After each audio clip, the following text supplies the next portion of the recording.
anemia, como o nome já diz, o olho do indivíduo fica amarelado, porque é uma anemia que destrói o seu próprio sangue. A hemácia nasce com um defeito e o organismo considera aquele defeito que deve ser retirada, aquela hemácia de circulação. Então, existe uma destruição acelerada, infecção, como eu falei, dores no corpo e a diminuição da expectativa de vida. Esse indivíduo, se ele não for bem acompanhado, se ele não tiver uma aderência bastante forte ao tratamento, ele tem encurtado a sua expectativa de vida para 40 anos, para 45 anos. E o que a triagem neonatal nos propiciou foi o governo organizar muito fortemente, desde 2000, os programas de atenção à doença falciforme. Em 2005, nós tivemos o lançamento da política de atenção integral à doença falciforme, integrando e organizando dentro do Sistema Único de Saúde as atenções em todos os níveis, atenção básica, média complexidade e alta complexidade, para tratar esses indivíduos. Nós já temos disponibilizado, dentro da liberação de medicamentos excepcionais do Ministério, os medicamentos essenciais para o controle a longo prazo da doença, que são a hidroxiureia e o quelante de ferro. Eles já estão disponibilizados em todo o território nacional para os pacientes. E aí o que nós temos que fazer agora, e que estamos empreendendo, e esse congresso foi muito marcante para isso, é cada vez mais abordar a doença, não só para o profissional médico, o hematologista, que é quem mais conhece a doença, mas para os enfermeiros, farmacêuticos, médicos de outras especialidades, que com uma doença com essa abrangência de 3.500 casos, nós podemos falar que nós podemos ter 100 mil brasileiros com a doença. Não é possível que só os hematologistas deem conta de tratar esses indivíduos. Nós precisamos treinar os pediatras, os clínicos, os enfermeiros nas emergências, enfim, todos juntos empreendendo ações para o acolhimento dentro do SUS desse tipo de indivíduo.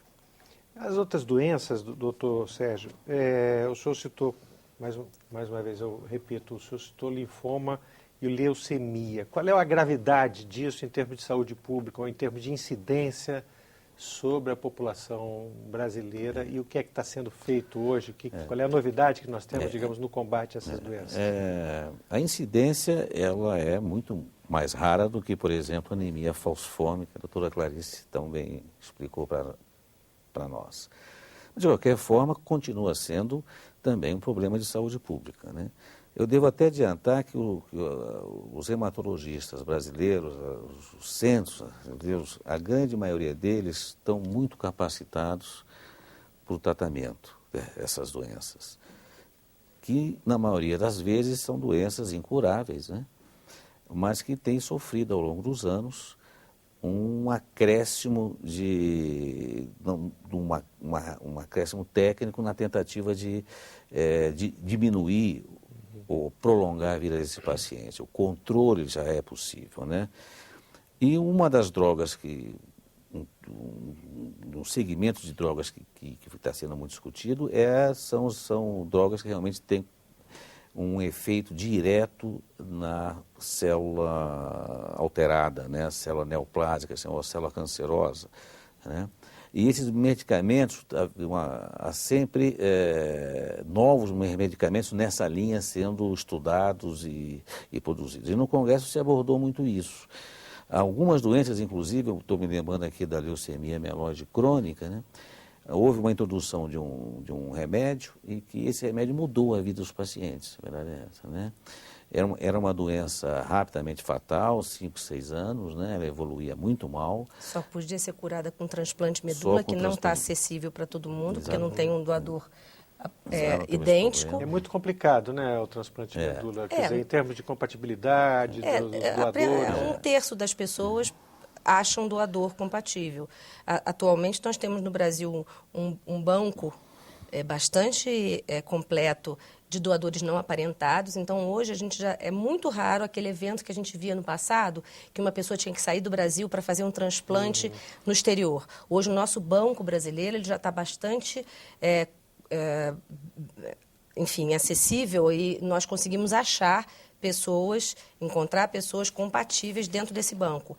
Mas o transplante não aparentado ele tem um grau de complexidade um pouco maior.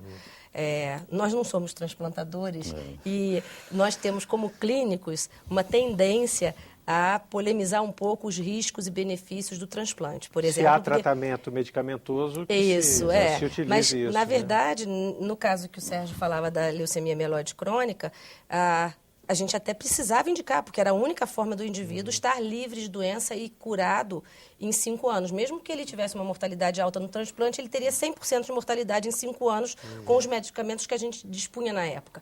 Hoje, esses medicamentos, como o Sérgio falou, já temos 10 anos de acompanhamento, porque o medicamento foi lançado no ano 2000 e nós temos uma mudança efetiva na história natural. Vários desses pacientes continuam vivos muito bem e livres da doença, mas não curados, livres da doença, ou seja, eles precisam tomar continuamente o medicamento. E assim, quando a gente fala do Sistema Único de Saúde brasileiro, a gente critica muito o SUS, né? Nós temos sempre uma tendência muito grande de bater no nosso sistema de saúde. Eu queria lembrar que ele tem 20 anos de vida, ele veio na nossa Constituição, na nossa última Constituição, ele está sendo criado e está sendo sedimentado por nós, todos cidadãos, né? O médico sozinho não, o gestor, o médico e o cidadão constroem o SUS. E o nosso sistema de saúde, ele é igualável em qualidade em relação a esses medicamentos aos melhores serviços públicos europeus e canadenses. Porque nós falamos muito sobre os Estados Unidos, por exemplo.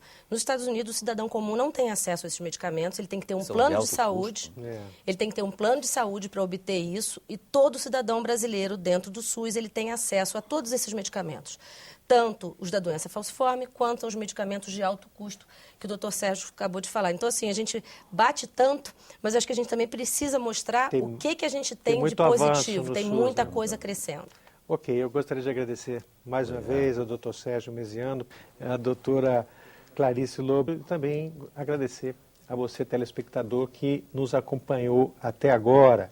Se você tiver alguma sugestão, alguma crítica, alguma observação sobre este ou outros programas de debate ou de entrevista da TV Senado, pode usar o nosso site na internet, que é www.senado.gov.br/TV. Muito obrigado, até o próximo programa.